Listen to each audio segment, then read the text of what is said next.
Boa noite, galera. E aí, como é que vocês estão? Tudo certinho com o Swift? Só manda um ok aí no chat se vocês estiverem me ouvindo. E tá beleza, Renan. Boa noite, pessoal. Mara- Certinho, então. Lucas mandando um ok aí. Tá tudo certo aí, então?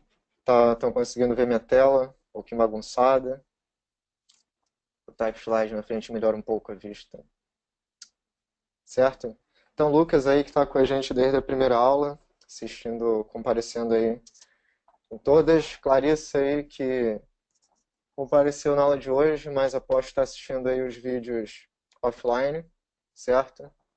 Seja bem-vindo aí, tá? Qualquer dúvida, você pode estar usando aí a aba de chat, ou se quiser estar falando com a gente via voz, tem o íconezinho da mãozinha que você pode estar clicando para estar compartilhando alguma coisa com a gente ou tirando alguma dúvida via voz, tá ok? A gente libera seu microfone. O Lucas já está a par aí dos esquemas, então tá tranquilo. Certo? Então vamos lá, pessoal. Como de praxe a gente tem feito, fazer só uma revisãozinha da aula 2, tá? E hoje tem bastante coisa interessante. A gente vai ver como estudar um framework, que é o UIKit, pelo Playground, depois levar ele para o Xcode. Então daqui a pouco eu já mostro o conteúdo da aula de hoje para vocês, tá? Só fazer aqui uma revisãozinha rápida da aula 2. O que a gente viu aula passada foram mais ou menos dois tópicos. A gente viu sobre operadores e fluxo de controle, e depois a gente construiu aquela nossa primeira interface gráfica no Xcode, bem simplesinha por sinal. Hoje vai ser um pouquinho mais complexo, mas nada demais, tá? Vocês vão ver como é que é fácil. Então a gente falou um pouquinho de operadores, como é que a gente realiza algumas operações aritméticas em Swift, usando aqueles operadores clássicos da matemática. Tínhamos o módulo também para saber o resto da divisão assim de forma rápida, sem ter que fazer muitos cálculos. Vimos algumas composições de operadores, como incremento e decremento, para você somar e subtrair em um os valores das variáveis, tá? E os operadores compostos, que é a composição de um outro operador para facilitar determinadas operações em Swift, você realizar elas de forma ainda mais fácil. E claro, o operador range, que nós vimos o pontinho, pontinho, pontinho, para quê? Para você poder especificar rapidamente o intervalo em Swift e poder iterar, ou seja, percorrer esses valores de forma super rápida e simples. Eu quero percorrer 10 vezes aqui, fazer uma interação aqui 10 vezes. Então eu coloco lá um intervalo de 0 a 9 ou de 1 a 10. Então, bem simples da gente fazer, tá? É...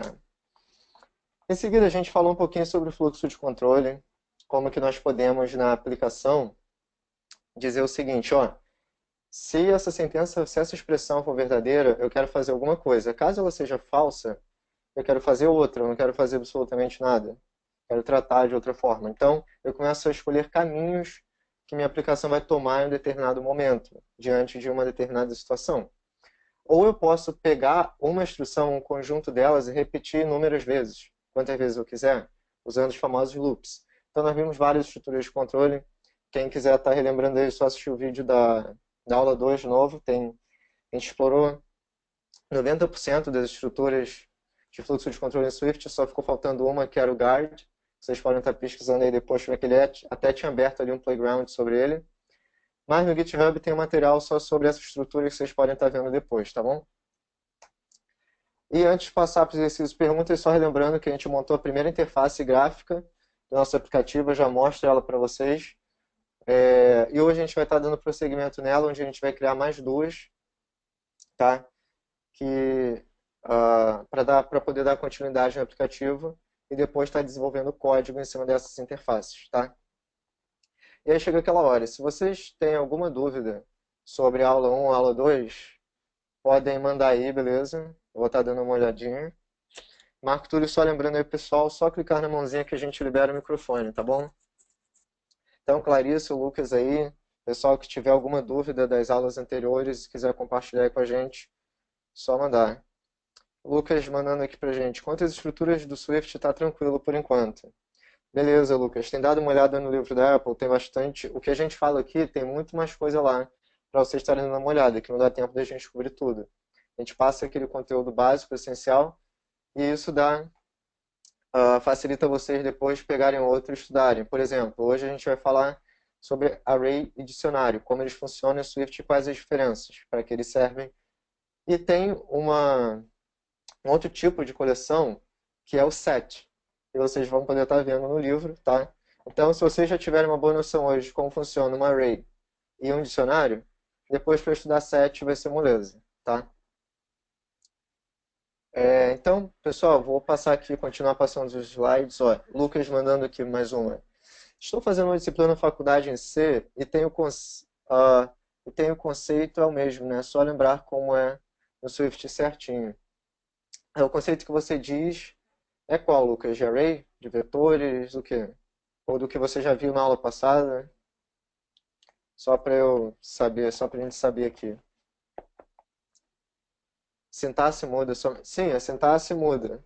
Ela apenas veio para facilitar nossas vidas. E você vai ver que tem coisas a mais no Swift que C não possui.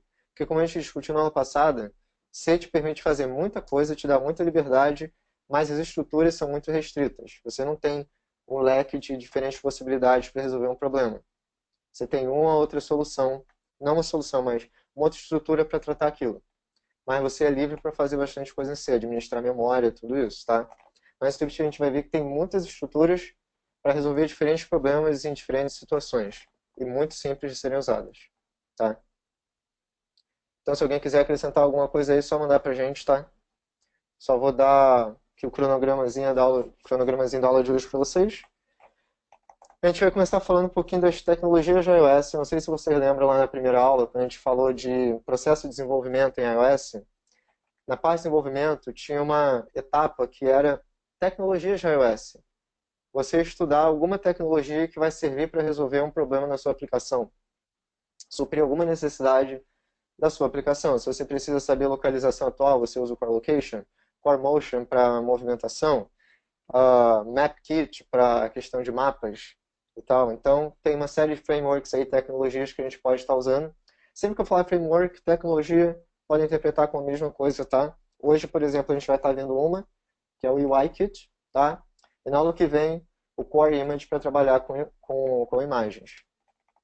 Depois que a gente falar aqui rapidamente sobre algumas tecnologias de iOS, nós vamos passar para o Playground e testar o UIKit, construir algumas interfaces gráficas no Playground para vocês verem esses resultados instantâneos no próprio código e como que o Playground é interativo com a gente. Em seguida, construir aquela nossa segunda interface do aplicativo Filtrap, tá? O Filtrap que a gente vai estar construindo. E depois, Playground, mais alguns conceitos da linguagem que são importantes, tá? Dessa vez eu deixei os conceitos para o final para a gente ir para a parte prática primeiro. E ao final a gente vai ver o conceito de optionals.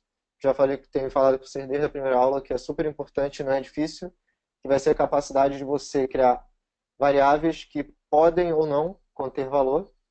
E tipos de coleções, array e dicionário, como você armazena uma mesma constante variável, um conjunto de valores, tá? Arrays, valores do mesmo tipo, dicionário pode ou não ser do mesmo tipo, tá?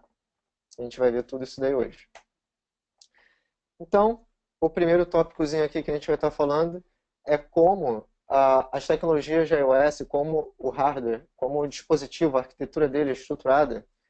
E são basicamente 4 camadas. A mais superficial, que é o Cocoa Touch. Aí você passa, vai mais a fundo, tem a parte de Media, Core Services e o Core OS, que é a camada mais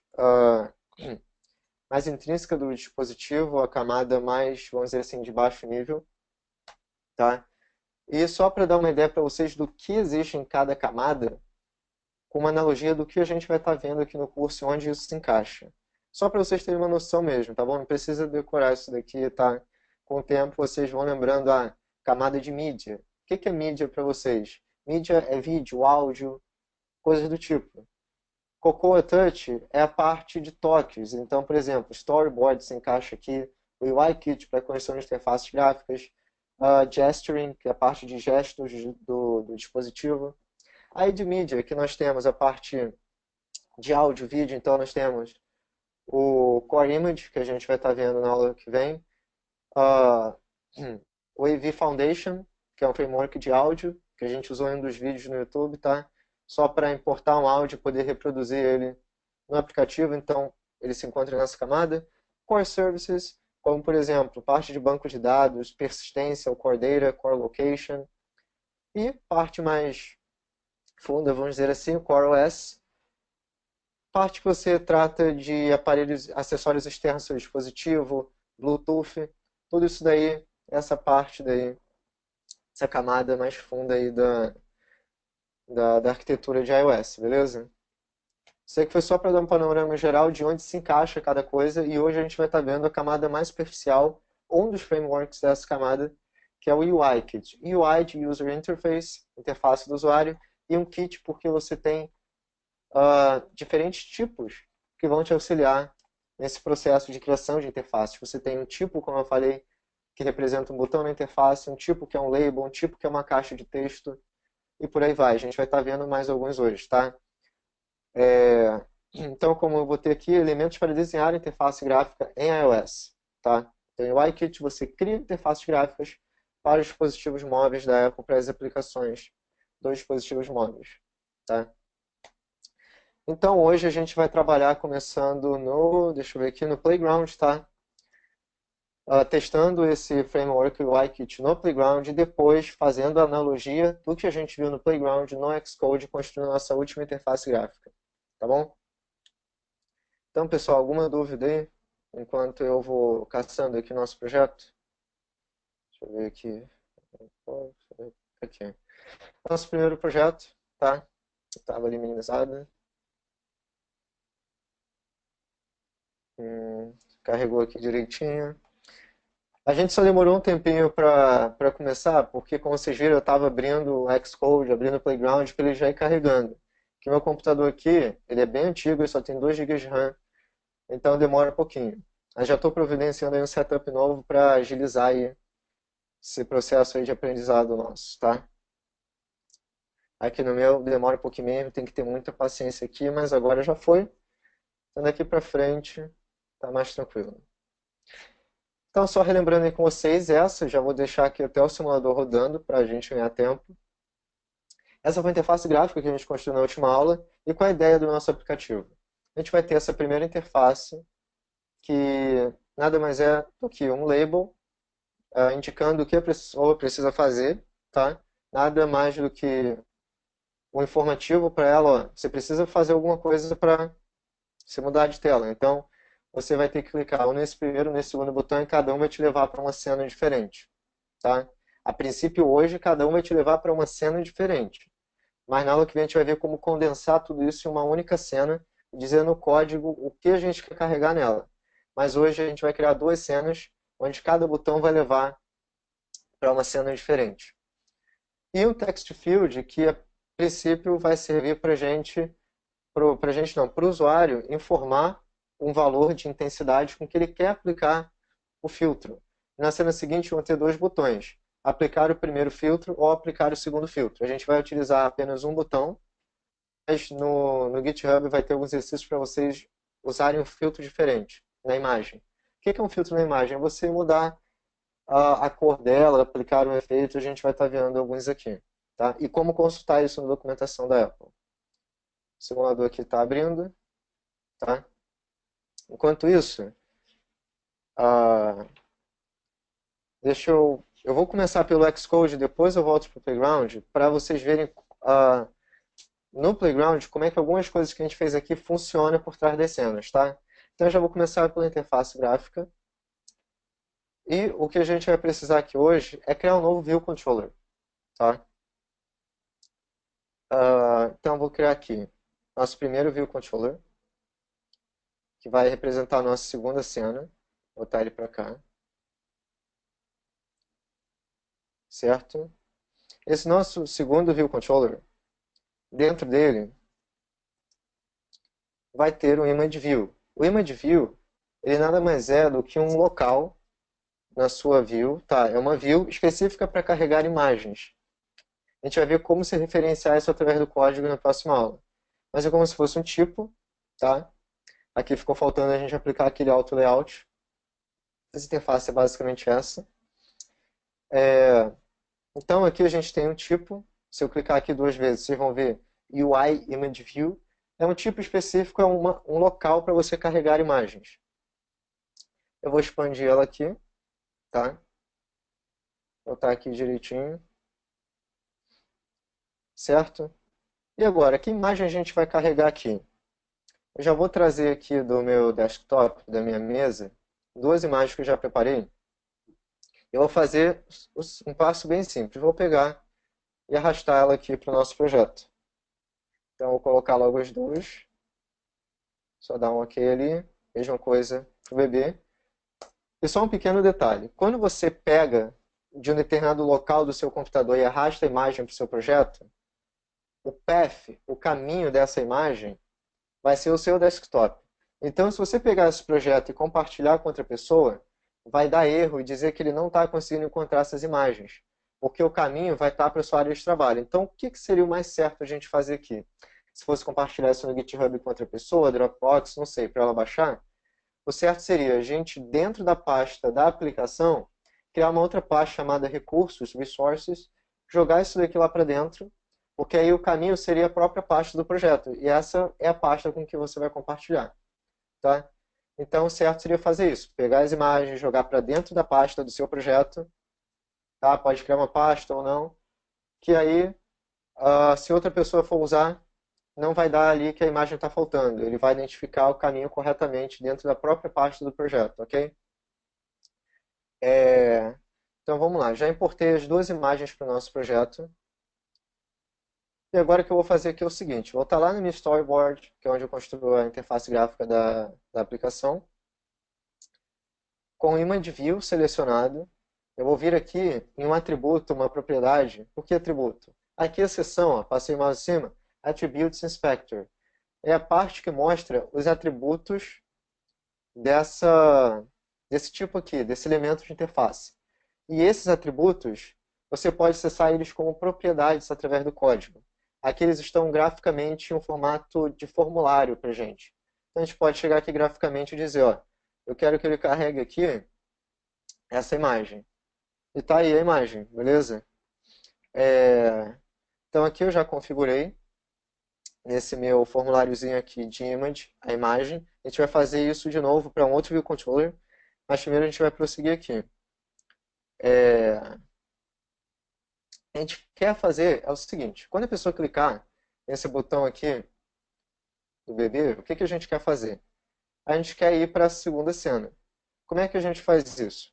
É bem simples, a gente vai usar um recurso do Xcode chamado seg. Seg é uma forma de você realizar transições entre cenas. E é a seg que administra essa transição. Tá? Então, com o botão selecionado, eu vou pressionar Ctrl e vou arrastar para o outro View Controller. Eu venho aqui e solto. E aí tem uma série de diferentes segs que você pode escolher. O Xcode atual ele tem um bug que ainda não foi corrigido, que eu ainda não baixei o Xcode 7.2, que é o seguinte. Se você, por exemplo, colocar a seg show direto, a seg show é o quê?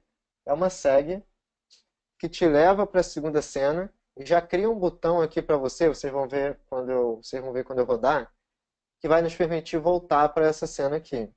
Só que o problema é que ele não está nos fornecendo aquela barra de título que tem aqui. Lembra que a gente tem o Navigation Controller, que a gente colocou na última aula para fornecer para a gente uma barra de título? Como ele está no mesmo stack, esse View Controller, ou seja, na mesma sequência desse Navigation Controller, era para ele nos fornecer uma barra de título. Só que é um bugzinho no Xcode, tá? E como é que a gente resolve isso? A gente vem aqui, seleciona seg. Nessa reguinha, acho que é na reguinha, será? Não, deixa eu me recordar aqui, ó. Aqui, no tipo da seg, o kind, em vez de show, vocês colocam a push. Agora ele já nos forneceu. O que é seg push? A seg push é a mesma coisa da show. A diferença é a seguinte, a push era uma seg do Xcode 6, tá? A gente não tinha essas aqui. Tanto é que ela está aqui deprecated segs. Deprecated é tudo aquilo que a Apple coloca para gente que vai ser abandonado em versões futuras da linguagem ou do Xcode. Então, para você já ficar atento, que daqui a pouco você não vai mais poder usar seg push. para métodos, na documentação ela faz a mesma coisa. Ela coloca um risco em cima do método ou da propriedade, coloca está deprecated. Você ainda pode usar, mas daqui a algumas versões do Xcode já vai ser considerado ultrapassado.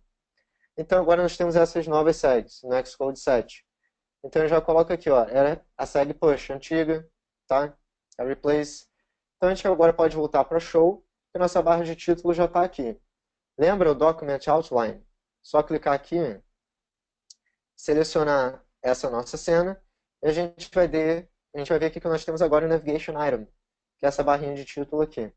A gente pode colocar um título por aqui, ou dar 2 cliques aqui para colocar. Então eu vou vir aqui no atributo gráfico aqui no formulário, colocar um título bem simples aqui, bem sugestivo, chamado segunda cena, tá?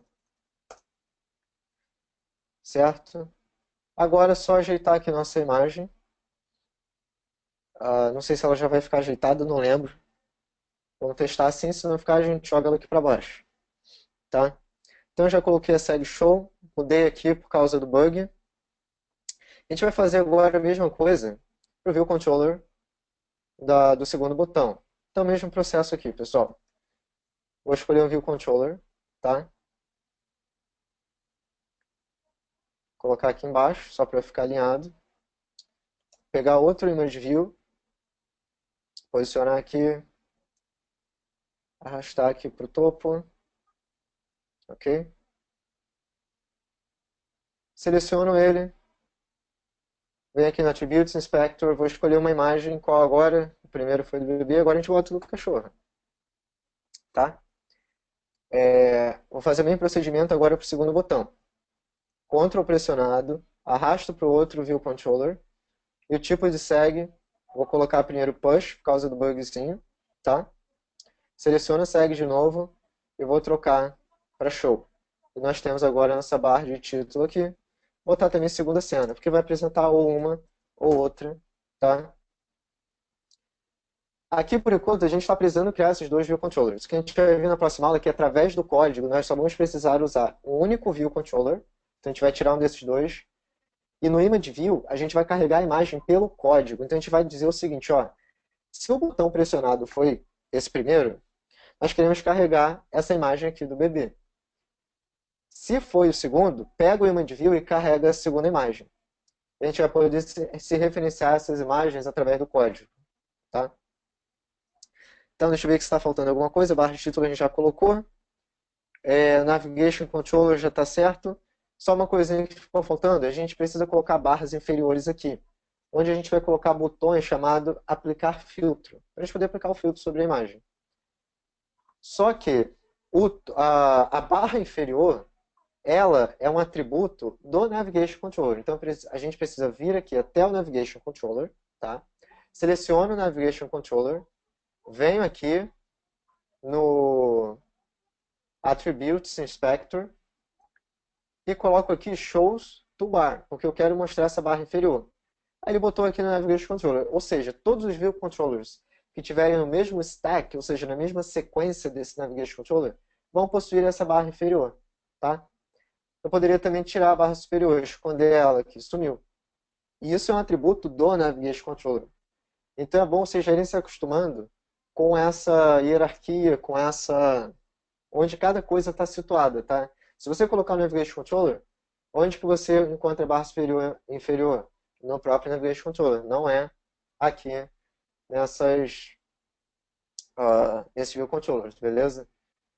Então a barra inferior já está colocada, agora eu posso vir aqui colocar alguns botões. Eu vou colocar apenas um, tá? Chamado... Opa, eu já estava digitando errado. Primeiro eu vou pegar o botão. Eu vou pegar um botão de barra, que é um botão específico aqui para barras, tanto inferior quanto superior. Vou colocar aqui. Ela vai se chamar... Opa. Demorando um pouquinho, só um minuto. Aplicar. Filtro. Eu não quero que ela fique aqui no lado esquerdo, então eu vou usar um outro elemento de interface chamado Flexible Space. Vou colocar um aqui na direita e outro aqui na esquerda. Ele vai centralizar esse botão aqui pra gente. Vamos rodar agora para ver como é que tá. Só ver aqui se está faltando alguma coisa. Faltou só a gente aplicar o auto layout agora nessas imagens, tá? Só carregar aqui para ver como é que ficou. Vamos lá. Tá, enquanto ele carrega aí, eu já vou aplicando aqui. Seleciona o View Controller e faz aquele mesmo procedimento. Resolve Auto Layout Choose, então você clica aqui no triângulozinho. Ué, não foi? Calma aí. Selecionei. Resolve Auto Layout Choose. Add Missing Constraints. E se não ficar do jeito que você quer, você seta elas manualmente, como a gente viu na aula passada. Fazer a mesma coisa para cá, selecionei. Para todas as views no View Controller, Add Missing Constraints. Tá? Só ver aqui se está funcionando. Ó. Cliquei aqui, levou a gente para essa outra cena. Cliquei aqui, levou a gente. A Seg Show, ela é caracterizada por isso. Você tem um botão aqui que vai te permitir voltar para a cena anterior. A Modal Seg, a Seg Modal, o que ela te faz? Ela sobe uma cena de baixo para cima e você pode ter um botão que você vai colocar depois, que quando você clica, você retorna para a cena anterior. Mas a Seg Modal é apenas para você apresentar uma informação e descartar ela logo em seguida. A Seg Show é aquela seg específica se você quiser criar uma navegação entre diferentes cenas. Então, por exemplo, quero ser dessa primeira para a segunda, da segunda para a terceira. Então, para isso é adequado uma Seg Show. Você quer só, por exemplo, login. Aí eu clico no botão logar. É melhor apresentar uma Seg Modal, que eu quero fazer que o usuário faça o quê? Log e volte para a tela anterior. Apenas isso, tá? Então, dependendo do aplicativo que você for criar determinadas cenas, você vai ver que é melhor conectar elas por uma Seg Show do que uma Seg Modal, tá? E as animações de como a Seg Modal vai aparecer, você pode escolher depois, tá? Agora que eu apliquei aqui o Auto Layout, vamos ver se está tudo correto. Só minimizar aqui para vocês verem como é que está ficando. E agora se está tudo ok. Se eu esqueci de botar alguma coisa. Tá, aqui. Agora já está um pouquinho mais diferente, tá? Parece que já está correto. Ah, e outra coisa. O aplicar filtro só está no segundo. A gente precisa fazer isso para o primeiro. Tá vendo como é que a gente está replicando coisas desnecessárias, procedimentos desnecessários? A gente vai ver que através do código depois a gente só vai precisar fazer isso uma única vez. Então tem que pegar aqui de novo, colocar um botão, aplicar filtro, certo? Aí aqui no aplicar filtro,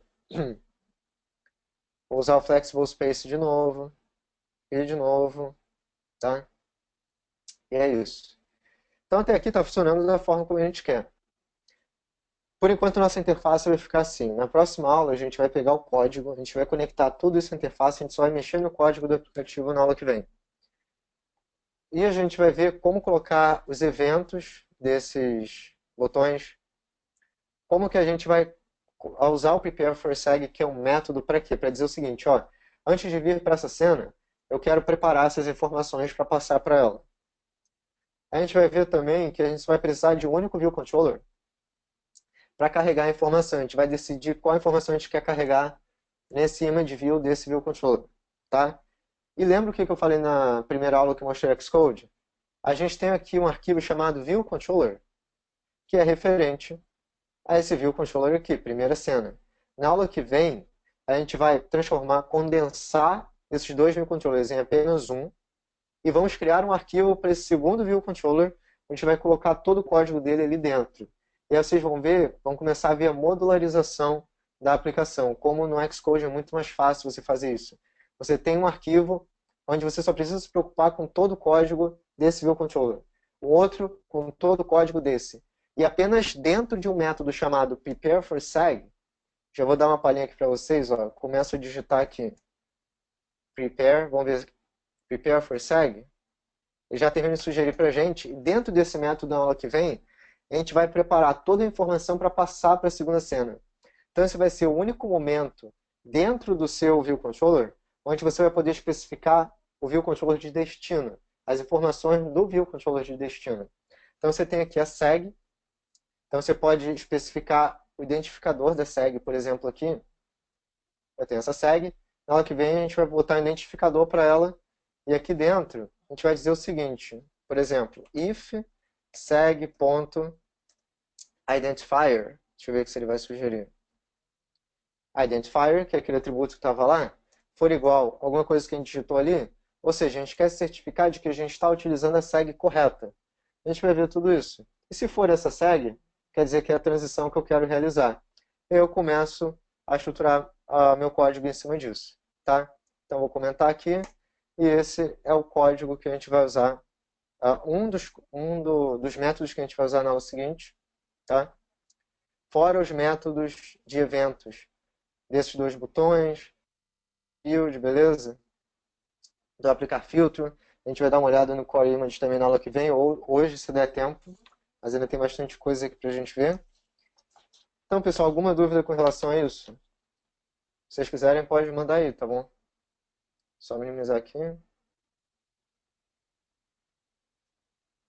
Clarissa, Lucas, pessoal, se qualquer dúvida aí, manda pra gente, tá? Se estiver tranquilo, pode mandar aí também, tá? Enquanto eu abro aqui o Playground para já ir carregando pra gente. Fechar aqui. Todo esse código aqui que eu estou desenvolvendo com vocês já está pronto lá no GitHub. Se vocês quiserem baixar para ir dando uma olhada, ou quiserem replicar passo a passo, podem assistir nos vídeos, tá? Então, deixa eu criar um novo Playground aqui pra gente. Para aquele botão deslocado, é só adicionar a constante, né? Lucas, sim, o que aconteceu é o seguinte, a gente tinha tirado o auto layout daquele botão. Então, é só você pode excluir todas as constraints, tá? E ir naquele Resolve Auto Layout Choose e colocá-la de novo. Ou fazer manualmente, aí você reassiste o vídeo da aula 2 e vê como é que coloca manualmente. E aí você coloca para a direita e para a esquerda aquele leading space e o trailing space, um é para a direita e o outro é para a esquerda, com relação às margens. Aí você coloca constante de 20 com relação à margem de 40, aí você que sabe, e vê como vai ficar melhor para você. Tenta centralizar, dizer que você quer que a distância de um botão para o outro seja de tanto, tá bom? Ou coloca tudo automaticamente. Se no automático ficar da forma como você quer, beleza. Se não ficar, coloca manualmente, tá? Nessa aplicação pequena, o automático deve funcionar tranquilamente. Mas, por experiência própria, quando você tem uma aplicação grande, onde você tem um view controller que é um formulário, onde você tem uma sequência de text fields um abaixo do outro, labels identificando os text fields, botões na interface, aí você tem que fazer tudo manualmente e com paciência. Mas depois você pega o jeito, aí você se diverte com o auto layout, porque eles possibilitam muitas coisas. Você, por exemplo, pode dizer o seguinte, ó, eu quero carregar essa imagem aqui para o usuário, só que eu quero que ela seja pequena quando o device estiver na vertical. E quando ele estiver na horizontal, eu quero setar constraints novas. Então, você tem o size classes para isso. Eu posso até mostrar depois para vocês como é que faz isso. Por exemplo, você diz no size class o seguinte, quando o device estiver na vertical, eu quero que as constraints sejam essas. E a imagem fique dessa forma, com esse tamanho, com essa largura e altura, com essa distância das margens. E quando o device estiver na horizontal, para iPads, para iPhones, iPods, eu quero que a distância da margem seja essa, que a largura e a altura modifique. Aí você vai ter uma imagem diferente para carregar ali, porque a resolução muda. Eu vou compartilhar com vocês depois um link para as resoluções de imagens que você tem que carregar em diferentes dispositivos da Apple. E aí tem os pixels lá, por exemplo, ícone do seu aplicativo. A Apple diz o seguinte, ó, para iPad tem que ser essa resolução, para iPhone essa outra, tá? São 3 resoluções, se não me engano. Tá? Então aí você tem vezes 1, vezes 2, vezes 3, tem tudo lá especificando direitinho. A imagem para barra de título, se você quer colocar alguma imagem ali, tem uma resolução específica para isso, tá bom? Então depois eu compartilho esse link com vocês. Tá, então vamos aqui ao nosso playground. Tudo aquilo que a gente viu de interface ali no Xcode, a gente fez tudo graficamente. Vamos dar só uma olhadinha agora como é que a gente faz isso no código, na mão, tá? Só para vocês verem por trás das cenas o que aconteceu ali, que é interessante saber isso às vezes. Mesmo que a gente não vá usar isso sempre, tá?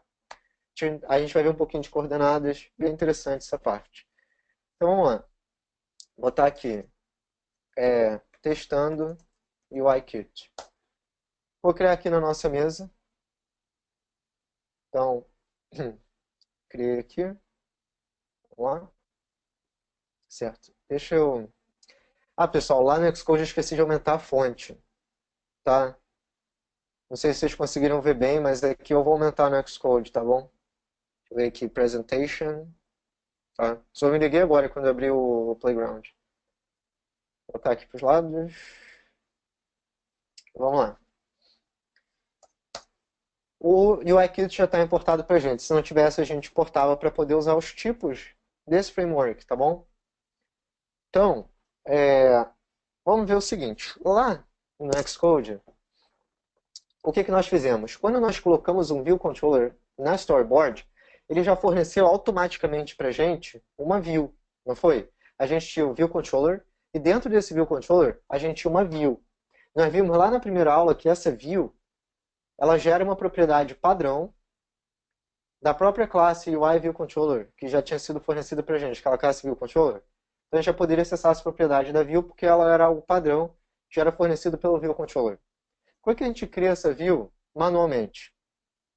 Primeiro de tudo, aquela view ela já é criada com medidas específicas e ela é alterada conforme você aumenta e diminui a sua proporção de largura e altura. Então vamos criar essas medidas aqui no código. Vou criar uma variável chamada... A gente vai criar um retângulo, na verdade. Então, viewRect, o retângulo da view. E a gente tem um tipo para representar isso. E esse tipo, ele recebe quatro parâmetros. Primeiro as coordenadas, que são 2, que é o ponto x e o y. Isso vai gerar um ponto, e são as coordenadas x e y. E nós precisamos especificar o tamanho, o size, que é através de mais dois parâmetros, a largura e a altura. Então vamos lá. A gente tem um tipo do UIKit, na verdade do Core Graphics, chamado CGRect. Então ele já fornece vários tipos aqui, um que a gente quer é o próprio CGRect. Então eu aperto Tab, abro parênteses, e nós temos 5 formas de inicializar esse valor. Lembra que eu falei lá na segunda aula que eu vou estar sempre frisando com vocês 3 coisas. Métodos, propriedades e inicializadores. Tá? É um conceito da orientação a objetos.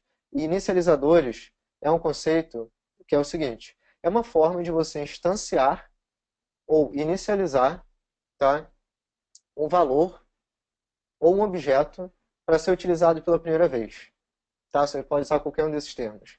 Então eu estou aqui criando um objeto e fornecendo os valores primários dele. Então eu vou criar aqui um CGRect com as seguintes medidas. Eu vou usar esse daqui. O CGFloat, vocês podem interpretar como float, tá? Dá no mesmo. Então, colocar aqui na origem, então 0, 0, tanto no eixo X quanto no eixo Y. A largura eu vou botar 400 e a altura 400. Vamos fazer um quadrado aqui, depois eu mudo para vocês verem. Vamos ver aqui o resultado então, antes de prosseguir. Vou botar aqui para baixo. Opa, não foi? Como assim? Esperar um pouquinho, pessoal, calma aí. Vou ver se agora vai. As coordenadas, size. Vocês vão ver também que tem outro inicializador que se chama, se eu não me engano, origin. Você passa isso daqui direto. E outro que é o size, que você passa isso daqui direto também. Pessoal, deixa eu só fechar e abrir de novo, tá? Do meu Mac. Desculpa. Mas deixa eu tentar aqui abrir de novo. Cadê ele agora? Aquele aqui. Esse agora vai. Ele estava carregando aqui o de cima. Vamos ver se o de baixo tá indo.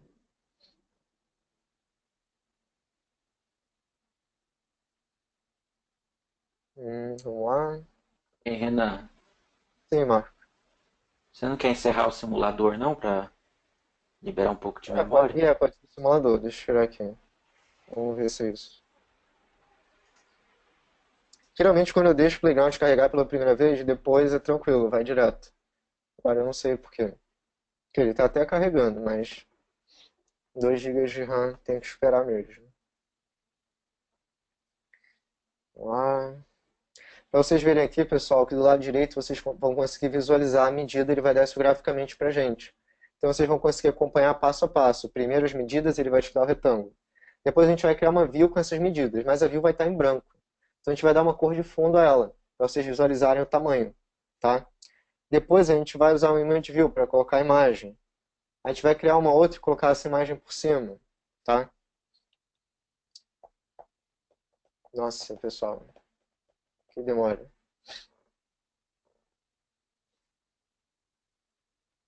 Vou fechar mais algumas coisas aqui, mas isso aqui nem atrapalha.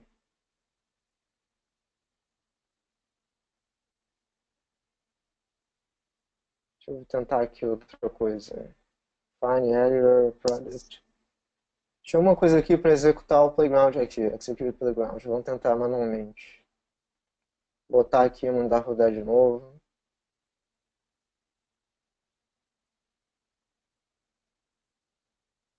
Tá, vou fazer o seguinte. Eu vou fechar o Xcode e abrir de novo, tá bom? Se demorar um pouquinho, eu até abro esse projeto pronto aqui que eu já tenho. Explico passo a passo para vocês.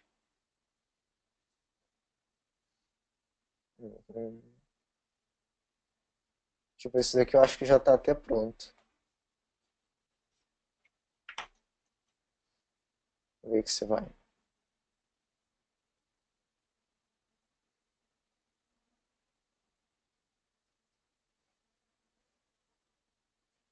Pessoal, parece que vai demorar um pouquinho. Vou fazer o seguinte. Eu vou abrir o projeto pronto, tá? Eu vou explicando ele para vocês. E aí dá tempo de carregar, eu acho. Vamos ver. Vamos ver se é esse daqui. É esse daqui, certinho. Que aí já tem a imagem, tudo aqui já setado. E enquanto ele carrega, eu já vou explicando aqui para vocês. Tem aquela parte do image view que a gente tinha visto no Xcode. Aqui que não quer rodar.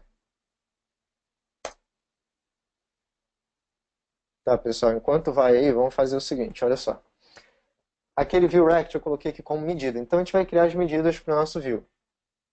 O x e o y, a largura e a altura. Beleza.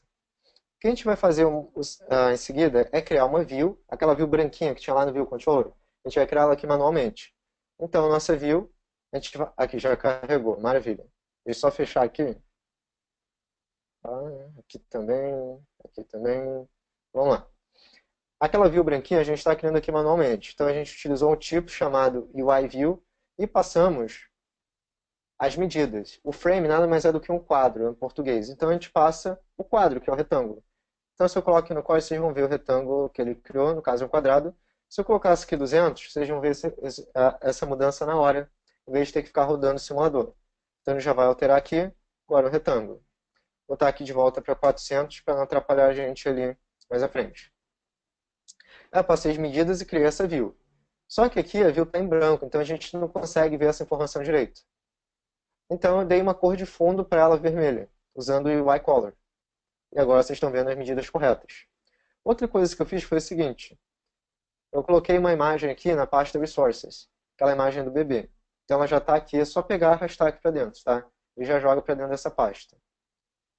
E o que eu fiz? Tem um tipo dentro do UIKit, que é o UIImage. Ele é responsável por quê? Por você carregar uma imagem no seu código. Aí você só coloca o nome aqui da extensão da imagem e o nome correto. Ele já te fornece a largura e a altura dessa imagem. Você pode visualizar no código. Tá?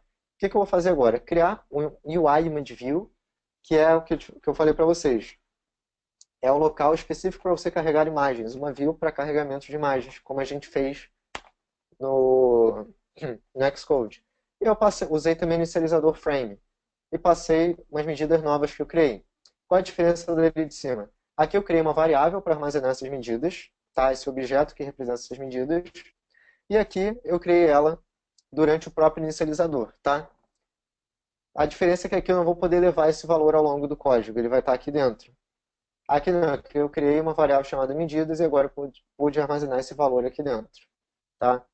Aqui eu quis criar, vamos dizer assim, on the fly, no próprio inicializador, e fornecer esses parâmetros e inicializar esse image view. Só que ele está vazio. O que eu vou fazer agora?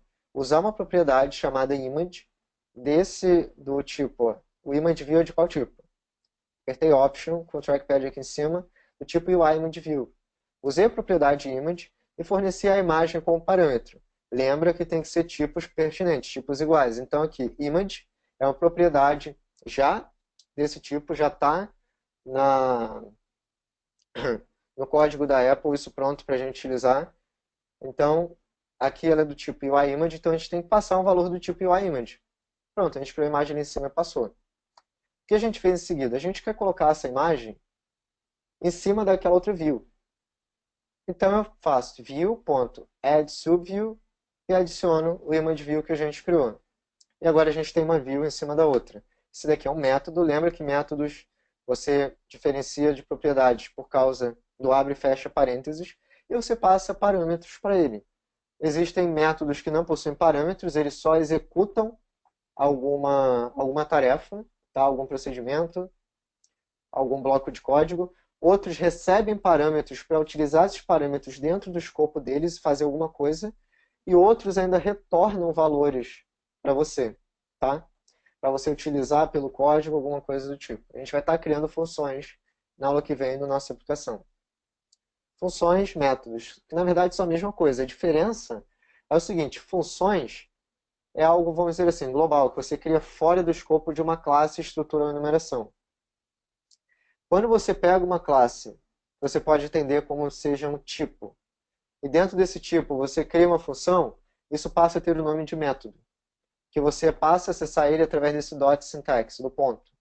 Porque isso daqui é um método desse tipo UIView. Aqui.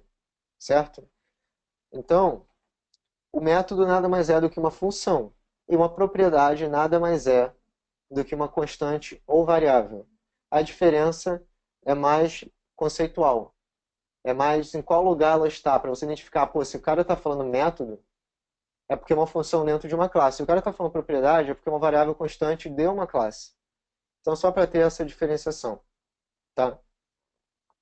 E aqui você pode acessar as propriedades dessa imagem, como tamanho, largura, o frame, pegar as coordenadas, tá bom? Então, vocês podem explorar isso daí à vontade. Foi só para mostrar para vocês que aquilo que a gente fez graficamente, de forma super tranquila, no Xcode, a gente pode pegar e fazer manualmente via código aqui no Playground, testar o framework. E a gente vai estar fazendo essa mesma coisa para o Core Image na aula que vem. Em 3 passos a gente vai estar vendo como pegar uma imagem, passar ela por um filtro, criar esse filtro, passar ela pelo filtro e tirar essa imagem do filtro já com a alteração que a gente quer. Em apenas 3 linhas de código, tá? É bem simples e eu vou estar também pegando a documentação da Apple, mostrando para vocês como vocês estudariam aquele framework para pegar e estudar ele, que foi como a gente fez aqui. Para a gente passar um pouco do que é o Core Image para vocês, a gente pegou a documentação, leu, viu quais seriam os melhores métodos para mostrar para vocês, e a gente vai tentar passar essa forma de aprendizado aí que a gente pode ter lendo a documentação da Apple, tá bom? Então, pessoal, de interface gráfica, de UIKit, do aplicativo até agora é isso. Agora eu queria entrar um pouquinho em conceitos com vocês de optionals e dicionários, de tipos de coleções que são dicionários e arrays, mas antes, vamos para as dúvidas. Alguma dúvida? Alguma curiosidade que vocês tenham aí? Não precisa ser dúvida, vocês podem compartilhar alguma coisa que vocês queiram também, posso liberar o áudio, vocês podem mandar via chat, fazer analogia entre linguagens, o que vocês quiserem aí, pode mandar, tá bom? Só organizar aqui minhas folhinhas para ver onde é que a gente vai agora.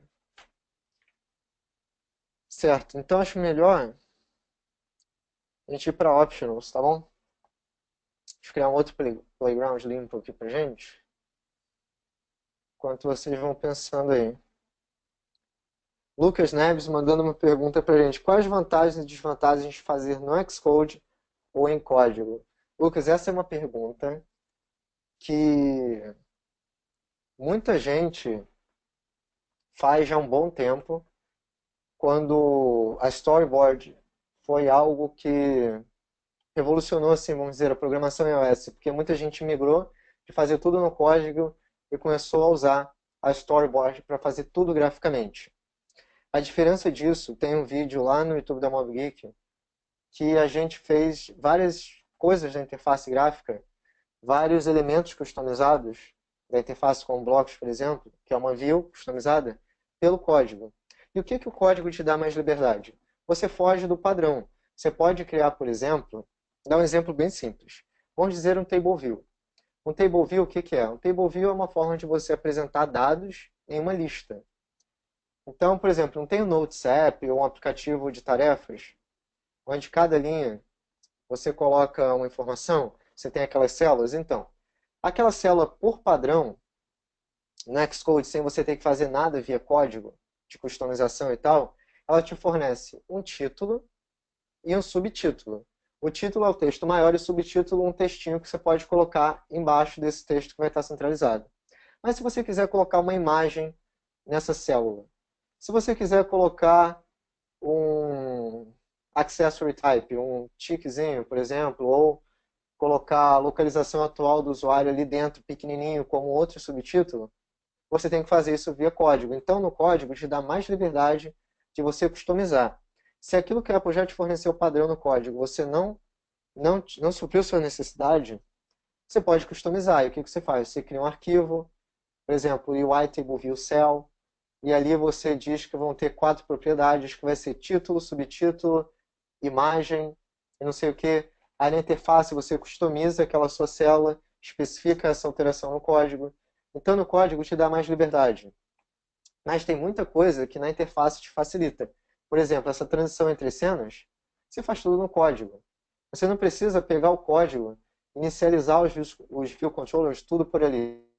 Tem uma discussão maneira do Google Heads, que a gente estava discutindo na aula passada, que o Marco Túlio tinha compartilhado aí com a gente, que eu passo para vocês depois, que acho que 40, uma hora, que tem, acho que são 3 pessoas discutindo, sendo que uma delas defende a ideia de fazer tudo pelo código, ele se sente mais à vontade fazendo tudo pelo código, setar as constraints de auto layout pelo código, porque ele já acostumou com isso desde o iOS 5, sabe? E outro que preferiu usar Storyboard quando veio a mudança, facilitou a utilização dela. Então tem tudo isso. Em alguns momentos, por exemplo, tem uma aplicação aqui que eu estava fazendo que eu vi que seria melhor instanciar, ou seja, criar um view controller pelo código, porque o propósito não estava muito claro na interface. Então eu falei, eu vou criar isso no código e comentar. Aí ficava mais claro. Mas na maioria das vezes você vai ver que criar essas segs, essas transições, essas indicações de transições, pela interface você vai conseguir se guiar melhor, tá? Mas algumas coisas você faz pelo código, porque te dá mais liberdade. Às vezes você quer criar um objeto na interface nessa coordenada. Você especifica isso no código, você altera a coordenada do objeto pelo código, como a gente fez aqui no Playground. Então é mais questão de costume. Mas às vezes tem como fugir. Eu quero criar algo mais customizado, eu utilizo o código. O Lucas perguntando, é o podcast? Se for, eu ouvi, e é meio que por isso que eu estou perguntando. Para a gente que está começando, parece ter muito mais sentido começar pela interface. Mas vejo pessoas mais experientes definindo o código como se fosse muito melhor. Sim, o cara que já programava há muito tempo pelo código, ele sente mais a vontade de fazer tudo pelo código. A interface é mais fácil, muito mais fácil mesmo. Só que, se você quer mais liberdade, você quer customizar um elemento, você quer criar uma barra de título altamente customizada, com botões diferentes, com imagens, animações, aí você vai ter que fazer pelo código, ou pegar alguém especializado em design para construir bonitinho para você, e depois você aplicar isso no código. Mas você pode também fazer interface, código, em paralelo. E a tendência é essa. O storyboard é para facilitar nossas vidas, não é para complicar. É para poupar trabalho. Você quer ser mais produtivo, então você foca em produtividade e em vez de você ficar replicando coisa que já existe, utiliza o mais fácil, usa o storyboard para isso. Não atendeu o que você precisa? Parte para o customizado. Pesquisa como é que faz aquilo, como é que você customiza a sua barra de título para colocar um botão customizado, como é que você inicializa view controllers pelo código, tudo isso daí você pode dar uma pesquisada e ver se você sentir mais à vontade de fazer tudo customizado, se você precisar também. Se você se satisfizer com uma célula com apenas o título, já tem isso pronto. É um template, É um elemento com atributos já prontos para você utilizar, mas se precisa de mais informação, colocar, por exemplo, no aplicativo do Messenger, do Facebook, aquela célula ali, ela não é padrão da Apple. O Facebook pegou lá e customizou. O que que ele fez? Colocou uma área na célula, ajustou o auto-layout bonitinho, colocou aquele círculo para carregar uma imagem que é a foto de perfil da pessoa. Colocou mais o quê? Acho que o local, não lembro. Um outro botãozinho que é para você clicar, ele te levar para o chat, para você conversar com a pessoa. Então tudo isso é customizado. Nada disso pode ser feito pela interface direta. A interface você consegue construir os botões, tudo customizado. Mas no código você tem que especificar as alterações, aí não tem como fugir. Mas não é difícil também não, tá? Tem muito tutorial bacana no YouTube sobre isso. Por exemplo, coloca lá assim, Xcode, Customize UI Table View Cell, alguma coisa do tipo. Tem muito conteúdo interessante, o cara vai passo a passo, ó. Célula, quero criar célula customizada. Como é que eu crio o arquivo para especificar essa célula? Você cria um arquivo do tipo UI Table View Cell, especifica tudo lá. Não é difícil de fazer, é bem tranquilo. Aí você coloca o auto layout bonitinho na célula, tá? Então vamos lá. Qualquer dúvida, mandei pra gente que eu já dou uma olhada, porque a gente ainda tem meia hora, 15 minutos para cada conceito, acho que é tempo suficiente. Uhum. Lucas, e só complementando ali até que eles falaram do podcast também, Hum, a questão do storyboard ele fica mais complicado quando você tem um número grande de telas e quando o seu aplicativo tem muitos elementos, né? E até uma coisa que eles estavam citando lá é que no iOS 9 você tem muitas formas de entrar no aplicativo. Então, você, por exemplo, você usa aquele 3D Touch e você aperta com mais força em cima do aplicativo e você já escolhe, por exemplo, três opções de como você pode entrar no aplicativo. Por exemplo, você quer entrar no Instagram e você já quer ver uma foto determinada lá, você clica e já entra direto. Então isso meio que quebra essas segs aí. Não que quebra, mas você vai ter que criar uma lógica diferente ali para essas segs, né? E você também pode entrar no aplicativo pelo navegador. Então começa a ficar bem complexa a lógica, e se seu aplicativo já é complexo também, começa a ficar muito grande. E uma coisa que eles falaram lá é que se o aplicativo, se no storyboard se eu tenho muitas telas, às vezes acontece nem do Xcode nem conseguir abrir. Aí eu lembro que teve alguém lá, um deles, que citou uma ferramenta, inclusive, que você pode usar para abrir os storyboards quando ele está muito grande, o Xcode não abre, né? Então, assim, é uma coisa que, por enquanto, eu acredito que você não precisa se preocupar muito, porque isso é realmente aplicativos assim, bem complexos, quando você já tem uma quantidade de botões, de elementos muito grandes.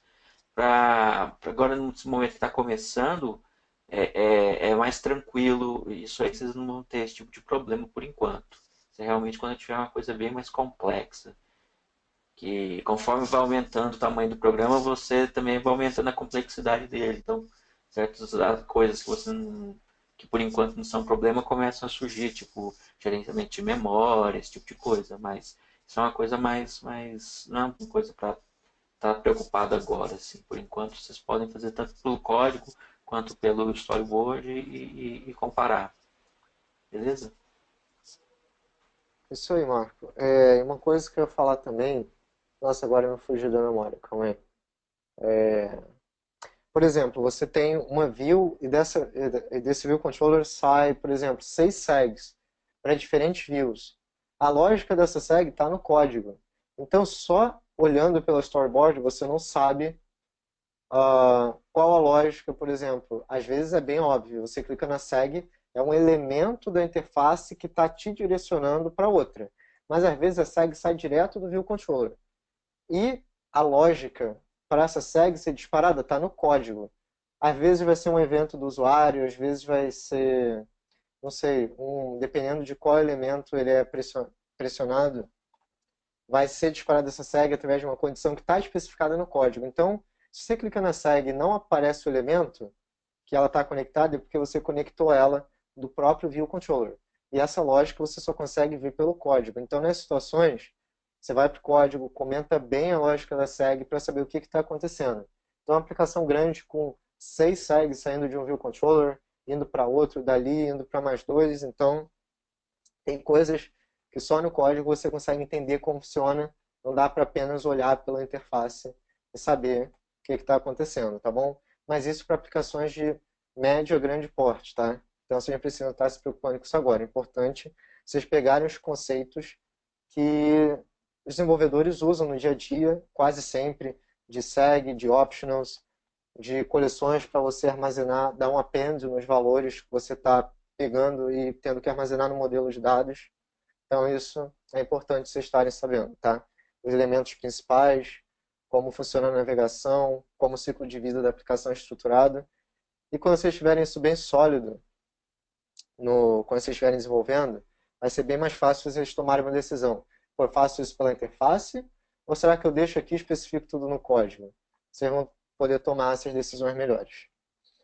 Então vamos lá, pessoal. Só para finalizar aqui, vamos falar rapidamente de optionals e tipos de coleções. Então deixa eu colocar aqui, optionals e collection types. Salvar aqui pra gente.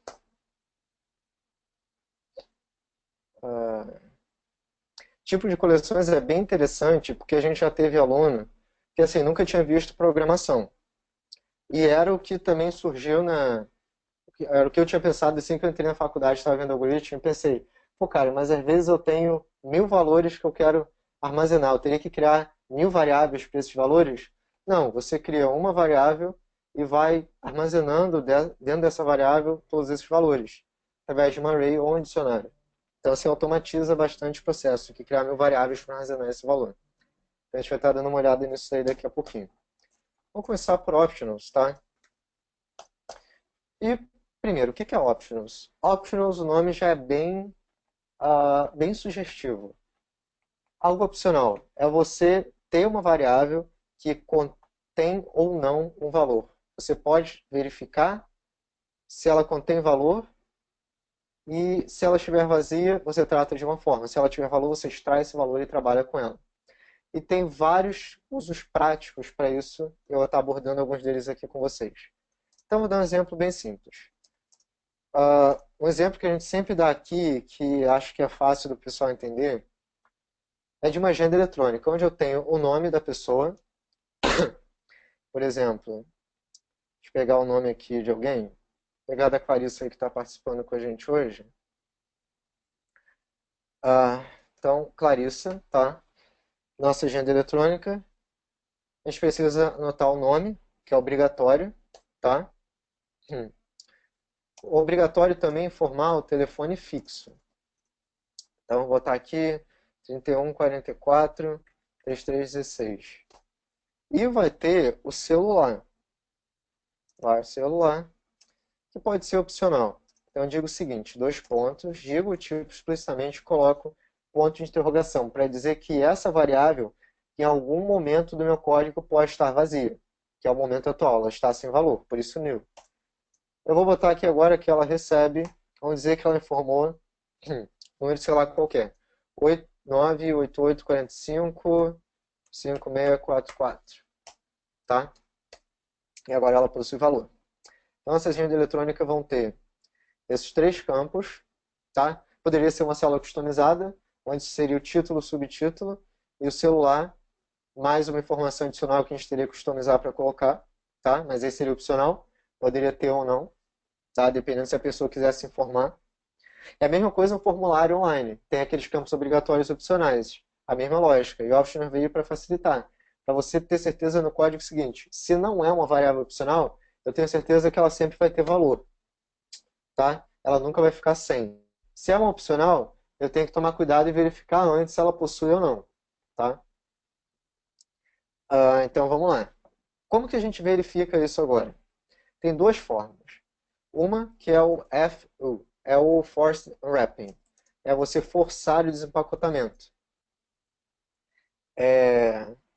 Então, por exemplo, se celular 2, celular 2 não, celular for diferente de nulo, ou seja, não estiver vazio, essa é a forma clássica que a gente fazia, por exemplo, em C, quando a gente queria saber se o ponteiro estava apontando para um lixo de memória, não estava apontando para nada. A gente perguntava se estava apontando para null, N-U-L-L, tudo maiúsculo. Aqui não. Aqui é a ausência de valor que isso representa. É que a gente não está trabalhando com ponteiros diretamente. Tá? Por trás das cenas, sim. Tá? Essas classes, a gente cria e tal, tudo por trás das cenas é em ponteiros. A mesma coisa em Java. Tudo ponteiro por trás das cenas. Nada aqui a gente manipula ponteiro diretamente. Tá? Então, verifico se está vazio, se não está vazio. Se não está, eu posso retirar o valor sem problema. Então, celular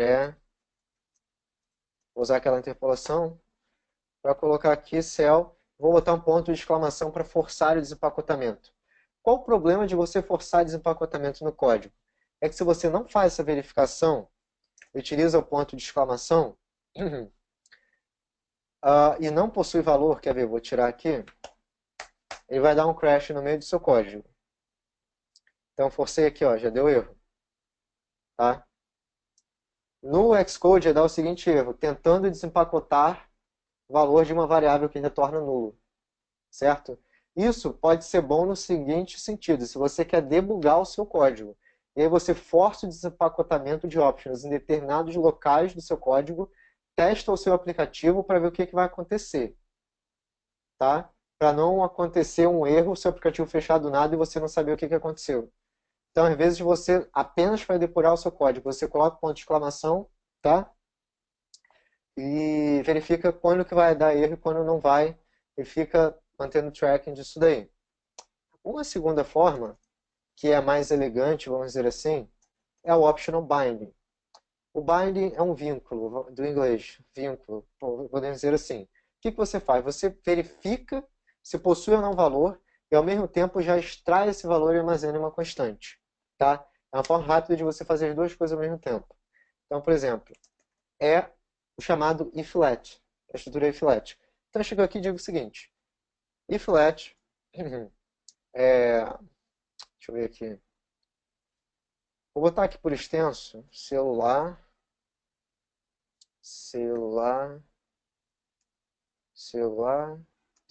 tá? Então, eu vou botar if let cell recebe celular só para ficar diferente. Abre e fecha chaves.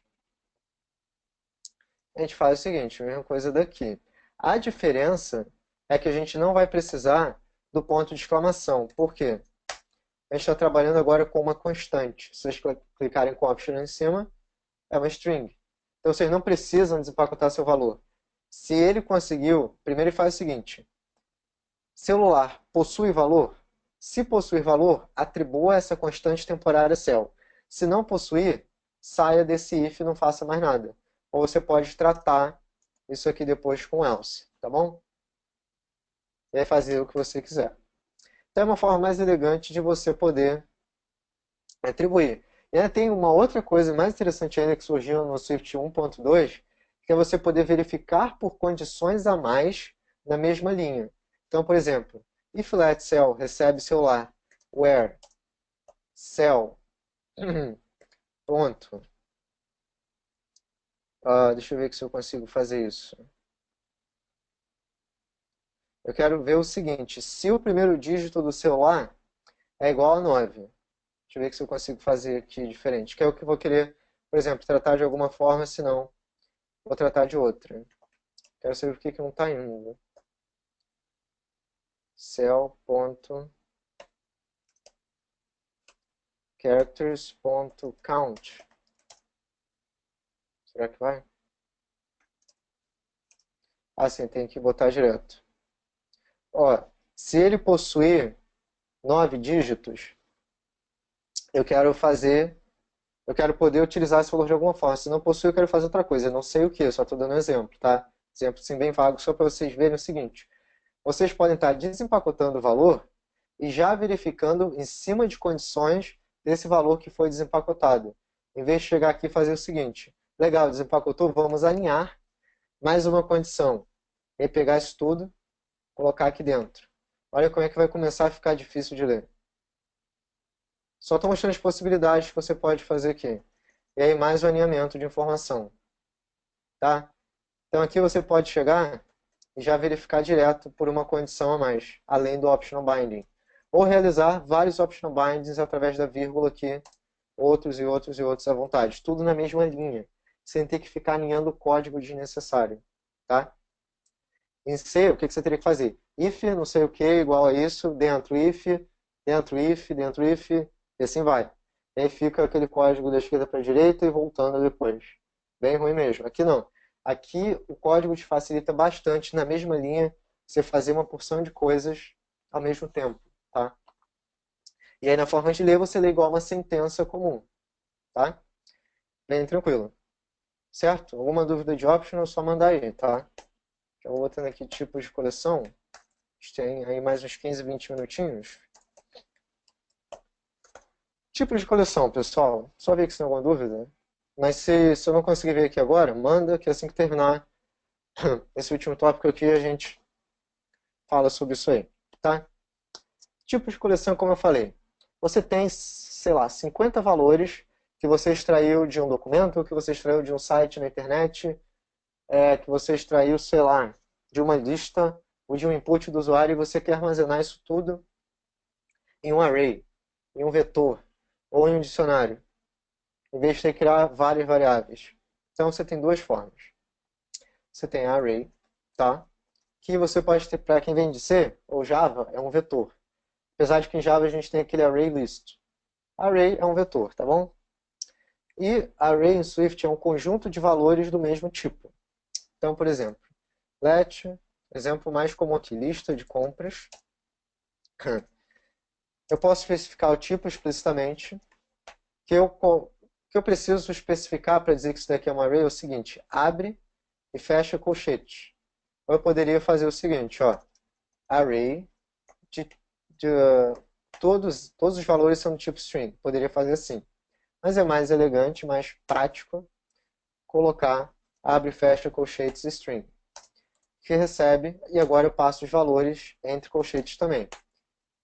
Passar um valor do tipo string, do que eu preciso comprar no mercado. Leite e ovos. Poderiam ser valores do tipo inteiro, poderiam ser objetos, poderiam ser UI color, poderiam ser imagens, poderia ser qualquer coisa. O critério é que sejam valores do mesmo tipo, tá? Se eu chego aqui e coloco 1, ele não vai permitir, tá? Tem uma forma de burlar isso, vamos dizer assim, que é você dizer que isso daqui pode ser any object, pode ser qualquer objeto. Só que na hora de extrair você vai ter que usar downcast, fazer conversões, para dizer o seguinte, ó, o valor na posição 2 é um inteiro. Então leia ele como sendo inteiro. O valor na posição 1 é uma string, então interprete ele como sendo um texto, tá? Mas, na maioria dos casos, array foi feita para serem com tipos iguais. Então você vem aqui e coloca string. O que acontece é o seguinte, se você tem um web service, por exemplo, você tem um site, desse site você tem vários dados que você precisa ler, tudo em string dentro de um array, dentro de um dicionário, famoso formato JSON. E aí você precisa ler isso no seu código. Você vai ver que a array que você vai importar para ler no seu código vai ser do tipo element ou anyObject, algo do tipo assim. Você tem que dizer que você quer interpretar aquilo como sendo uma array do tipo string, uma array anyObject, e depois fazer downcast de cada valor. Porque aquela informação você vai olhar no site e vai ver, ó, na primeira posição é sempre um valor do tipo string. Na segunda, o valor do tipo inteiro. Na terceira, é uma foto do usuário. E assim vai. Mas, na maioria das vezes, são valores iguais, tá? Então, ovos. Valores homogêneos, tá? E agora eu posso realizar diversas operações em cima desses elementos. Posso chegar aqui o seguinte, ó, lista de compras, na posição 0. Assim como em C, a indexação começa na posição 0. E aí vai até a posição 0, 1, 2 aqui, nesse caso, última posição. E se você tenta acessar uma posição que não existe, dá index out of range. Ó, porque não tem valor nessa posição, então tem que tomar cuidado com isso. Então, Uma forma segura de você iterar sobre esses elementos é você fazer o seguinte: for elemento ou item para item, item em lista de compras. Ele vai percorrer só os valores que existem, tá? Como a gente tinha visto nas aulas anteriores, certo? E tem propriedades e métodos que você pode acessar de uma array, que é um tipo de coleção. Ele está de acordo com o protocolo collection type. Como é que vocês veem isso? Primeiro, ponto de interrogação. Legal, tipo string. Agora eu quero saber o seguinte. O tipo array, se eu chegar aqui e disser o seguinte, ó, array string, eu quero saber na documentação como é que esse tipo array é estruturado. Command, clico em cima, e ele vai nos levar para a parte do código onde está apenas a assinatura dos métodos dele. Agora que o Swift está open source, que foi uma notícia aí que a gente teve essa semana da Apple, já tem um site com código todo aberto, tem um repositório no GitHub, o código todo aí. O Marco está mais por dentro disso do que eu essa semana. E assim, tem muita coisa interessante. Você vai poder, por exemplo, criar programas para Linux usando a sintaxe de Swift, as core libraries, ou seja, bibliotecas padrões de Swift. E isso daqui, ele não está dizendo aqui no código como, por exemplo, o método count é implementado. Só que lá no Swift.org, no GitHub, você tem esse código como ele é estruturado. Claro, isso é um pessoal mais avançado, eu mesmo ainda tenho dificuldade de olhar lá e ver. Tem aqui aos pouquinhos. Mas agora que ela abriu o código, vai possibilitar a contribuição, a evolução da linguagem ainda mais, vai ocorrer de forma ainda mais rápida. Só para mostrar para vocês aqui. O for in, ele nos permite iterar sobre tipos que estão em conformidade com o protocolo collection type. O collection type, ele é um protocolo que vocês vão ver. Só para vocês precisam saber a fundo o que é um protocolo agora. Mas aqui, o protocolo nada mais é do que uma interface, assim, vamos dizer, uma série de requerimentos que um tipo precisa implementar, precisa adotar para ele funcionar corretamente. Então, se você disse que essa array tem que estar de acordo com o collection type, você tem que fornecer todo um suporte para você poder iterar sobre a array, fazer tudo que o collection type diz que ele tem que fazer, tá? E para quem vem de Java, o collection type, protocolos, no meu caso, é a mesma coisa que interfaces em Java, tá bom? Então, só para vocês terem uma noção de por que existem protocolos, nada mais é do que uma forma de você dizer as obrigações daquele tipo, o que aquele tipo tem que fazer, o que aquele tipo tem que implementar, beleza? E aqui, por exemplo, lista de compras.count, eu vejo o total de elementos. Ou lista de compras, só quero remover o último elemento de forma rápida. Remove last, ele remove o último elemento, beleza? E agora ele só tem dois valores em duas posições, 0 e 1, que é laranja leite. Cadê aqui? Por que não foi? Porque eu coloquei como constante. Para alterar valores, lembra? Variável, ele sugere e já altera aqui pra gente. E agora ele mostra que, lembra que eu falei de métodos que retornam valores? Aqui, é setinha dizendo que ele retorna um elemento. Retornou ovos. A gente pode usar isso no código. E agora, lista de compras, só vai possuir dois valores. Esses dois primeiros ali. Tá? E falando agora rapidamente sobre dicionários, você pode ter valores diferentes. O dicionário, deixa eu criar aqui. Dicionário, cadastro, funcionário, recebe. Vou dizer o tipo desse dicionário. É da seguinte forma. Eu digo o primeiro tipo e o segundo tipo. E eu separo eles através de dois pontos. Onde o primeiro tipo é a chave do dicionário. Opa, fiz aqui errado, calma. Tipo, o primeiro valor é a chave do dicionário, ela tem que ser única. Então, na hora de colocar os valores, você não pode ter, por exemplo, duas chaves 1, 1. Tem que ser 1, 2, sabe? valores diferentes. Eles têm que ser únicos. E o segundo valor, ele pode ser qualquer coisa. Então você tem uma chave associada a um valor. Por que essa chave tem que ser única? Para onde você buscar o elemento, ele saber qual elemento ele tem que buscar. Então, se você for realizar buscas, dicionário é mais rápido. Porque você informa a chave e já retorna o valor referente àquela chave. Você não tem acesso indexado em um dicionário. Você informa a chave e ele retorna o valor referente àquela chave. Então, eu coloco aqui, por exemplo, o primeiro valor vai ser um ID.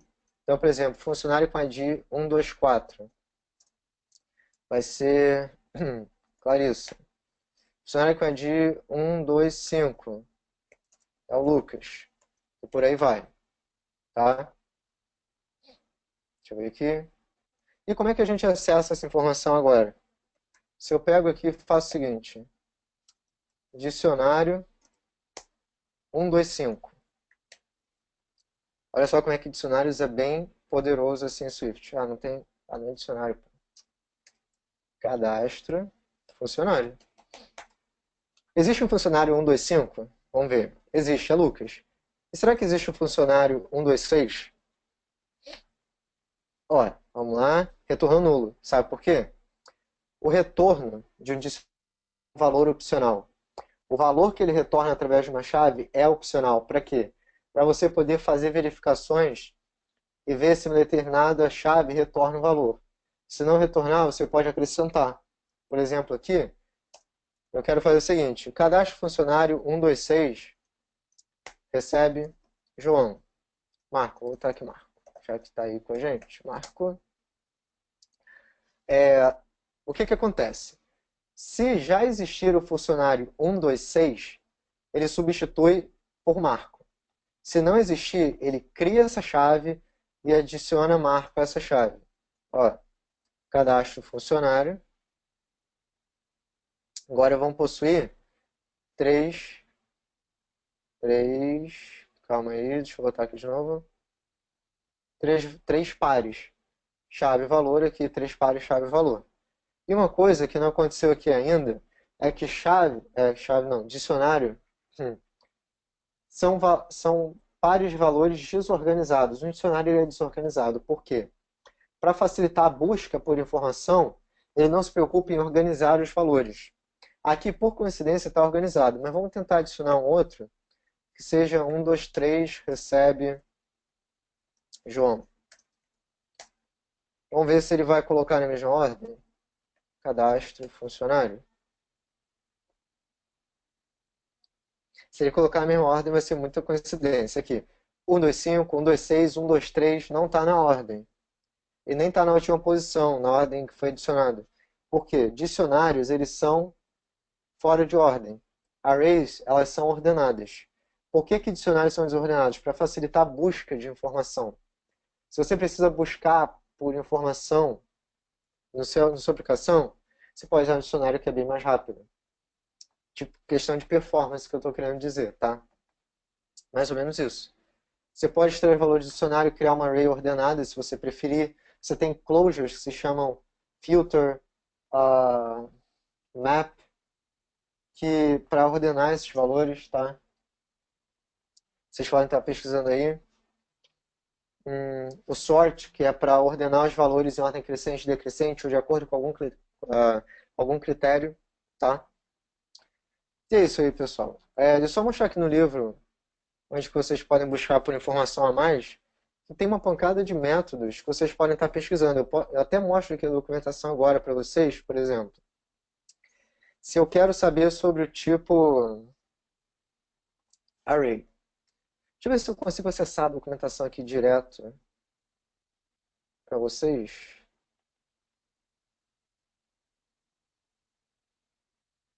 Ó, deixa eu ver aqui. Swift biblioteca padrão. Vamos ver aqui. Swift Standard Library. Aqui é a biblioteca padrão de Swift. Então, todos aqueles tipos fundamentais, array, tudo isso, os métodos sort e tal, eles estão especificados aqui, o que eles fazem, como você pode utilizar eles. Então, eu vou pesquisar aqui, deixa eu ver onde é que está array. Ó, Arena, vamos do dicionário, que era o que a gente estava vendo agora. Dictionary, já está aqui, né? O site que eu falei para vocês. A documentação da Apple é sempre estruturada dessa forma aqui. Você tem aqui à direita a biblioteca, que você utiliza para importar ela, já é padrão, já é própria de Swift esse tipo, então você não precisa importar nada. Os protocolos os quais ela adota, collection type, dictionary literal convertible. Uh, Se ela herda características de alguma classe, como é uma estrutura e não trabalha com herança, não tem nenhuma classe, tá bom? E aqui você vê tipos associados, inicializadores, as formas como você pode criar um dicionário, propriedades de instância, métodos de instância, subscripts. Subscripts é as formas como você pode acessar valores, tá? Se é através de índices, se é através de uma chave. E aqui, como eu falei, ó, valor opcional que ele retorna, beleza? Por isso que naquela hora ele retorna nulo, quando não existia o funcionário com aquele valor. Então a documentação da Apple sempre vai estar dessa forma. Não importa se é um framework que você quer ver, como a gente vai estar vendo na aula seguinte, Core Image, ou se é um tipo padrão da linguagem. Todos os tipos estão especificados aqui na documentação. Você clica, ele diz para que serve count, às vezes a complexidade, o algoritmo do count, aí já é um assunto um pouquinho mais avançado. Para quem está estudando na faculdade de algoritmo, essas coisas, complexidade de algoritmo é, por exemplo, o quão custoso é você usar com relação à performance. Aquele algoritmo no seu código, ele tem, por exemplo, ele vai demorar muito para ser executado, ele vale mais a pena utilizar ele comparado a outro. Então você consegue saber a complexidade de um algoritmo através de alguns estudos que você faz em cima daquilo, através de quantidade de iterações que você tem que fazer para ele dar certo, quantidade de chamadas de funções que ele faz, essas coisas. E aí você cria na programação, esse é um assunto bem mais avançado, a complexidade daquele algoritmo. Vamos dizer que é um algoritmo que você desenvolveu para, não sei, para ver qual o trecho mais rápido de entrega de uma mercadoria, que é um problema atual que as empresas têm. Por exemplo, a empresa tem uma aplicação e ela precisa saber qual o trecho mais rápido para entregar 10 mercadorias. É o problema do caixeiro viajante, por exemplo. Tem um algoritmo para isso e é de uma complexidade muito alta, porque não tem uma solução hoje ainda para isso, tá? Porque é um problema que vai crescendo exponencialmente, é muito difícil de resolver computacionalmente. Então, são os assuntos bem interessantes, vocês podem estar aí pesquisando, tá? E é isso aí, pessoal. A aula de hoje era basicamente isso. Não vai dar tempo da gente ver Core Image hoje, tá? O framework. Mas a aula que vem a gente faz só mexer no código do aplicativo.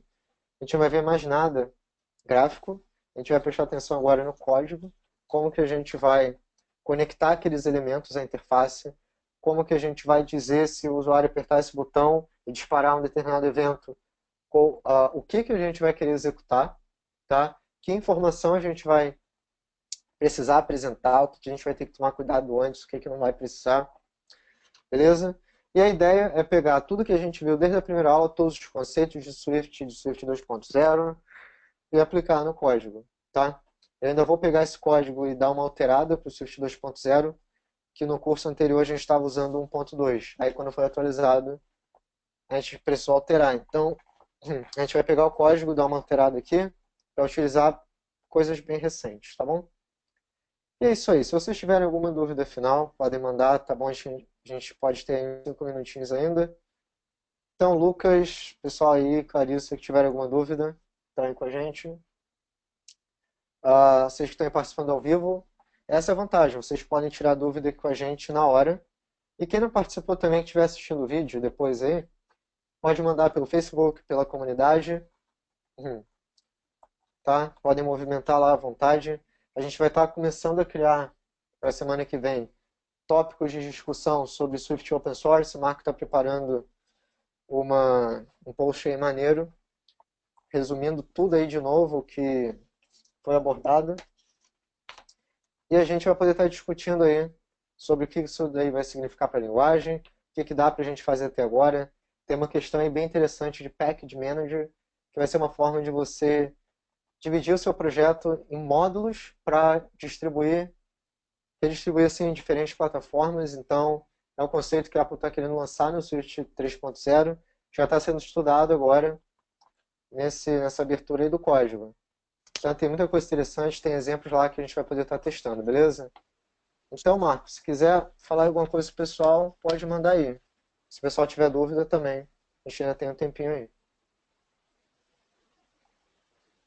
Pois Lucas mandando, sem dúvidas. sem Sem dúvidas Marcos. maiores, né? Não, é como você já puxou aí a questão do open source, né? Acho interessante a gente comentar. Se você puder abrir aí o site para o pessoal ver, Vamos lá. né? Foi uma iniciativa bem legal da Apple. Ela está abrindo o código de Swift, porque desde que Swift começou, eles vêm alardeando que vai ser a nova grande linguagem, que é uma ótima linguagem para estudar. Inclusive aí na hora que você abre, volta novamente lá no About, Sim, vamos lá, Paut. você vê ali que já no segundo parágrafo eles vêm explicando novamente as características Ah, Swift. Eles colocam lá, né, para estudantes, tal, que é uma ótima linguagem para estudo também. E, e é legal assim, a gente ver que eles colocaram todo o histórico do desenvolvimento Swift lá no GitHub, né? Se a gente for ali no Source Code, vai cadê? abrir Tô tentando achar. tá debaixo do Documentation, do lado esquerdo, que é o Blog Download Get Started por Maravilha. aqui. Então a gente vai ali pro GitHub e se você olhar o histórico, você vai ver que tem lá desde 2010, quando era só o Chris lá trabalhando, né? Você tem um histórico lá dos commits, né, que vem sendo feitos desde 2010. A gente já tem, a última vez que eu vi tinha 57, se eu não me engano, por request, já tem alguns que eles aceitaram, né, então já tem gente contribuindo, Sim. né, o pessoal já está contribuindo e, e eles liberaram assim, até mais coisa do que o pessoal imaginou assim, a princípio, que o pessoal achou que eles liberaram realmente só a linguagem, já começaram a liberar alguns frameworks. Eles liberaram a Swift 2.2, né? A gente está na 2.1.1, que eu não me engano que veio na Xcode 7.2, foi a 2.1.1 e a que eles liberaram foi o código da 2.2, né? E ainda está meio cru, né? Se você já tem um pacote, já tem um binário para o Ubuntu, né? Você não precisa nem compilar no Ubuntu, já pode baixar um binário e começar a mexer, mas ainda está um pouco crua a linguagem, tem coisas que porque não tem o runtime do Objective-C. Então, se Uhum. você precisa utilizar algum método, aqueles que começam com NS, né, você não Sim. tem esse suporte ainda. Aí É. eles criaram um framework extra, que é aquele Core, até o né, comentou, que estão reimplementando isso em Swift. Mas Uhum. ainda tem alguns métodos que ainda não estão lá. Então você acaba tendo que utilizar as bibliotecas de C para complementar algumas coisas que não tem na biblioteca do Swift ainda. Mas já dá para programar algumas coisas, já dá para fazer algumas coisas simples assim em Linux já. Né? Linux em arquitetura de Intel 64, mas aos poucos acho que já teve gente contribuindo para portar para o BSD e é questão de tempo aí a gente ter para estar com o Swift aí rodando em outras plataformas, né? E não só a Apple que está empolgada com o Swift, né? A IBM também, ela soltou no mesmo dia, né? Vou colocar o outro link aqui, Renan, para você abrir, para o Uhum. pessoal ver. A IBM soltou no mesmo dia que a Apple, ela lançou uma ferramenta para você poder testar a Swift online, né? Tem muita, já vi alguns sites que fazem isso, só que a diferença é que eles estão rodando isso em Linux, né? Que eles dizem lá que já estão rodando isso no Linux. E, e no blog deles, você vê que eles estão com uma equipe lá de engenheiros trabalhando com o Swift. Tem até um tutorial, né? Essa aqui é a tela, né? Mostrando ali você programa de um lado clica no Run, ele executa, né? O link para abrir isso tá nesse texto aí, né? Tem esse tutorialzinho que eles até colocam no canto aí, né? Do Hour of Code, né? Utilizando a ferramenta deles. E eles mostram que eles estão bem empolgados com o Swift, eles estão usando internamente. E a gente já pode contar que logo, logo a gente vai ter servidores da IBM usando Swift. Então, o Swift vai sair lá só da parte do desktop com o Mac e da parte do cliente no aplicativo para celular e vai chegar nos servidores também. E aí se torna um concorrente aí de linguagens como Java, né, por exemplo. Sim. E Swift você vê que tem algumas vantagens em cima de Java, né? Você não tem máquina virtual, você não tem problema de garbage collector como no Java. Então, Swift vem com força, né? Tanto do lado da Apple quanto do lado de outras empresas, né? A IBM principalmente. Esse post que o Renan estava falando, até já publiquei ele, está no blog da Mob Geek, depois vocês podem dar uma olhada. Eu coloquei lá, já tem umas 3 soluções assim de usando Swift para o lado de servidor, que o pessoal já começou a implementar, né? Um é o perfect.org, o Ah, outro é o sim, esse eu tinha dado uma Axis, olhada. isso, Axis, e tem também já até mais antigo, que o cara ele estava criando umas bibliotecas de Swift por conta própria lá. Acho que agora ele deve utilizar o da Apple para dar uma corrida no projeto dele, mas o pessoal está Legal. trabalhando e está saindo muita coisa bacana. E a ideia agora é só crescer, realmente. Se Swift já vinha sendo uma linguagem bem adotada, então agora aberta vai ser mais ainda. Então, vale a pena aí continuar os estudos em Swift, né? Ainda não dá para largar o Mac, não dá para É. programar, fazer tudo no Linux, né? A gente ainda vai precisar do Uhum. Xcode, e tudo, mas a perspectivas são bem interessantes, né? Logo o Visual Studio da Microsoft deve dar suporte a Swift, o próprio Android Studio também, que certamente o Swift vai se tornar uma linguagem como o próprio C, uma linguagem assim, universal. Isso é o que a Apple está esperando e é o que a gente vê que eles têm força para isso. Até no próprio texto aí eu cito, eles contrataram pessoas, programadores de outras linguagens, contrataram pessoas da comunidade de software livre, então eles estão investindo pesado nisso. E vocês podem ter certeza que se alguém tem condição de hoje padronizar uma linguagem, com certeza essa é a Apple. É, que a Apple tem esse costume já desde sempre. Padronizar tudo, desde aquela época do iTunes de cobrar o mesmo valor pelas músicas e fechar os contratos com as empresas, tipo, desde sempre assim, ela quer padronizar o mercado e a forma de consumir das pessoas. Então, se a Apple botar na cabeça que vai levar isso para frente, ela vai levar isso para frente com tudo. Vai pegar os melhores e vai botar para funcionar. Exatamente.